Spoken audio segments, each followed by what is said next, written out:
পশ্চিমবাংলায় এইভাবে তৃণমূলের সাজানো প্রশাসনিক সিস্টেমের মধ্যে দিয়ে থানার ওসি, আইসি, বিডিও, এসডিওরা সম্পূর্ণ তৃণমূলের এজেন্ট হিসাবে কাজ করছে।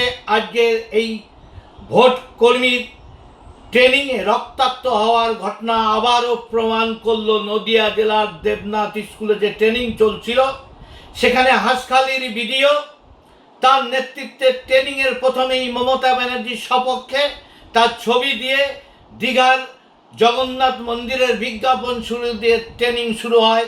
ভোটকর্মী একজন প্রতিবাদ করলে তাকে ভিডিওর সামনে এসে তৃণমূলের গুন্ডা বাহিনী এবং ভিডিওর প্রশ্রয়ে এটা হয়েছে, তার ইশারায় হয়েছে, সেই ভোট কর্মীকে মেরে রক্তাক্ত করা হয়েছে।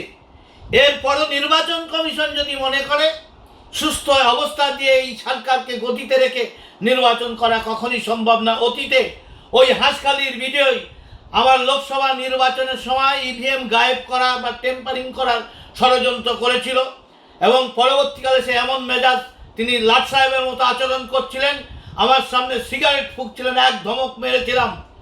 তাতে দেখা গেছে এই তৃণমূলের ভিডিও একজন ক্রিমিনালের সঙ্গে যুক্ত আছে। এর শাস্তি চাই এবং এর বিরুদ্ধে প্রশাসনিক পদক্ষেপ নেওয়া উচিত। নির্বাচন কমিশন কি করবে তবে বুঝবো নির্বাচন কমিশনের দম আছে, না হলে অন্য ভিডিও ভয় পাবে না।